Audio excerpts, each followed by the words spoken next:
if there's a spirit that somehow hovered over and guided all of the information, all the predictions in the Old Testament, what if that spirit being hovered over and guided a handful of people and caused them to write a truly pure and real account of this guy's life and teachings, and a pure account of the first peoples to receive his power, which are the writings that we call the book of Acts to Revelation. That's the first ordinary humans to receive the powers of Jesus of Nazareth. Okay, so all this stuff becomes fascinating and curiously real to me. And so I decide to go and spend time with the different sects and groups that focus on all this Judaism and following of Messiah stuff. I mean, hanging out with Orthodox rabbis was really awesome.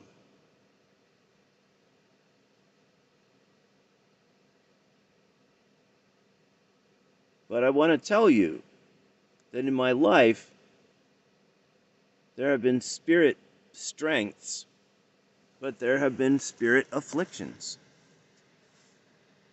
And I was surrounded by these so-called Christians.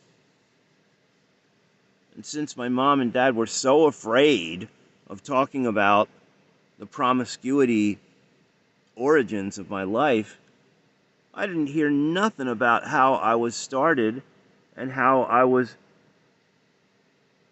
they formed a family around me, little me in the womb of my mommy. I mean, it was just like, the elephant in the room. There was a whole secret going on.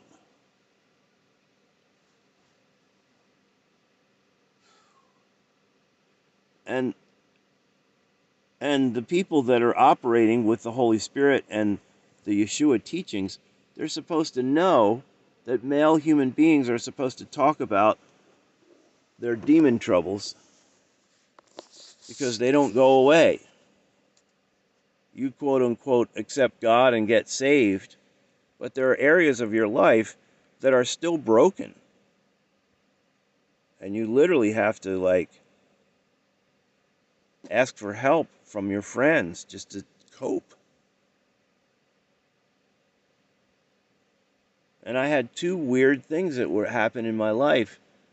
I was introduced to pleasure and stimulation by very friendly friends when I was a young guy, 6 years old. 5 or 6 years old, I learned about pleasant stimulation and how to share friendly stimulation. It was just a little discovery. I didn't talk with my parents about it. I never got any conversation and coaching about my own male physiology and arousal and desire. And I learned how to be a friendly pleasure sharer. Very friendly and kind. Not heavy agenda, just friendly and kind pleasure sharing. And I was raised with a sister who was very, very afflicted with fears and tantrums. And I was the only person in the family that could sit with my sister and help calm her down away from her fears and her hatred and tantrums.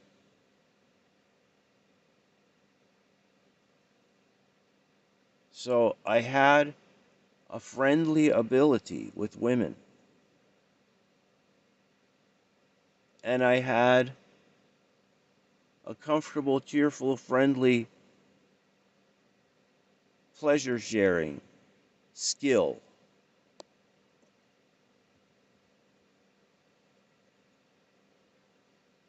And the combination of those two things caused me to end up being in relationship with women lots and lots. and there was not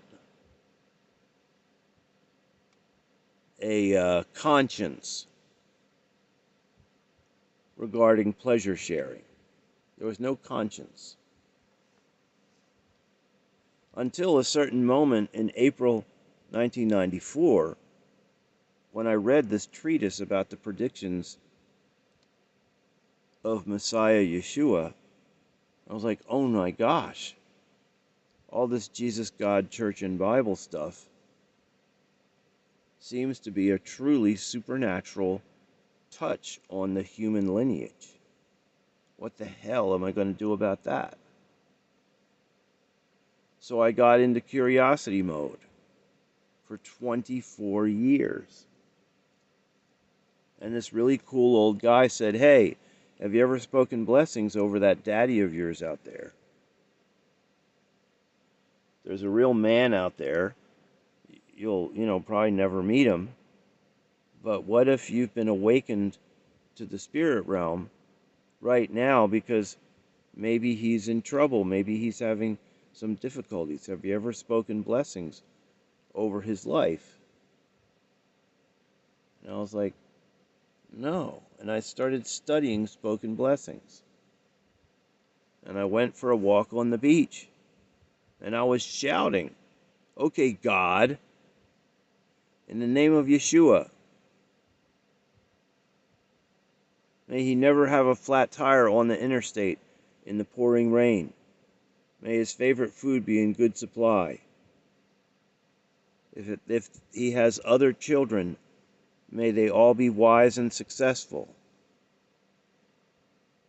And if his bones are in the grave, may they be happy bones. And many other declarations. I studied spoken blessings intensely. And a spoken blessing is basically you use the word may. May good things come upon this person. May they be relieved of sickness and infirmity. May they be able to succeed in their endeavors. That's a spoken blessing. And so while I was walking on the beach, in my guts, I had this feeling. I'm going to meet this guy. I'm going to meet this guy. I'm going to meet this guy. And I called my mom and I said, Mom, I feel like we're going to meet this guy, my birth dad.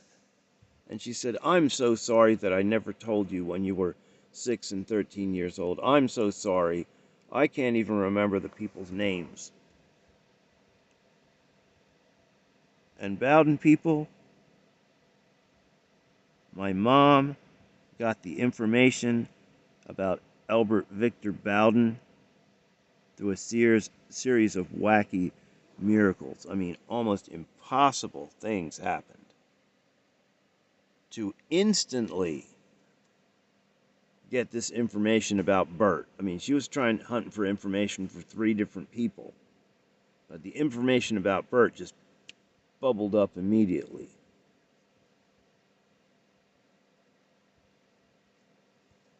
And see, when God crashed in on me, I was terrified and I hated Christianity, and it was really weird.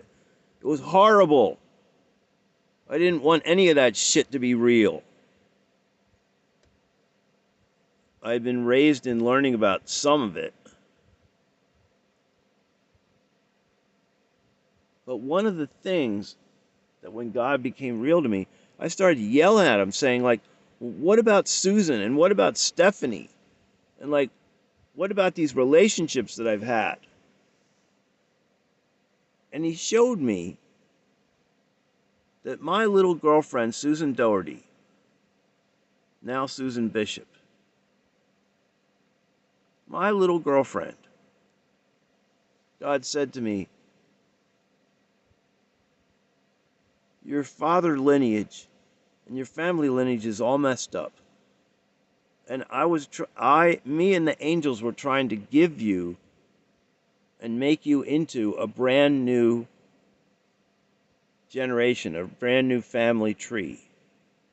so that you could have the comfort of your own person because you were snatched away from your own father and never had a chance to be held by him. I brought Susan near to you, and your families were close. You were the same tribe, but your parents weren't wise enough to discern that the two of you were being set into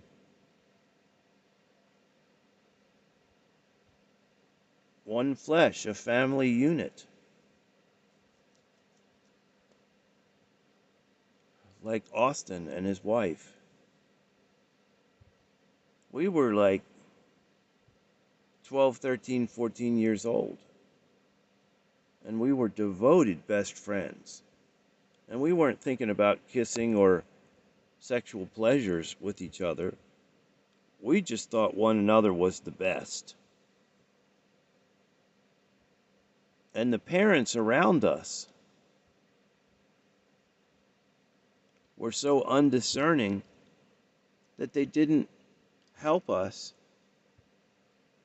make a lifetime vow. And then junior high started, and all this confusing relationship junk started happening. And me and my pleasure sharing and my friendliness with women.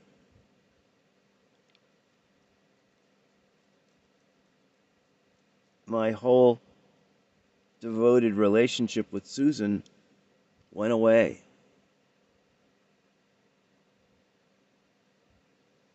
But we have been friends for ages and ages and ages. And there's many other stories to tell.